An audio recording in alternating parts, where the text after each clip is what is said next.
In today's tutorial, I'll show you how to download Adobe Character Animator for free on your PC or Mac.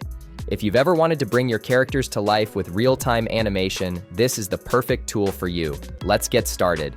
First, click the link in the description below to visit Adobe's official website. Once you're there, look for the free trial button and click it. Adobe Character Animator is included in the Creative Cloud free trial, which gives you 7 days to explore all its features at no cost. Next, you'll need to sign up for an Adobe account if you don't already have one.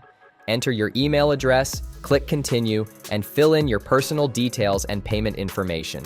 Don't worry, Adobe won't charge you until the trial ends, and you can cancel any time before that if you decide it's not for you. Once everything is filled out, click Agree and Subscribe to move forward.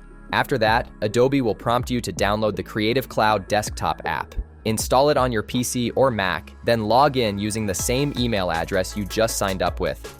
Once Creative Cloud is up and running, head over to the Apps tab, search for Adobe Character Animator, and click Install. The app will download and install automatically, and you'll be ready to start animating in no time. And that's it. Adobe Character Animator is now installed and ready to use. With its real-time motion capture and lip-syncing features, you can create animations that are fun, dynamic, and incredibly lifelike. If you're ready to give it a try, click the link in the description to start your free trial of Adobe Character Animator today.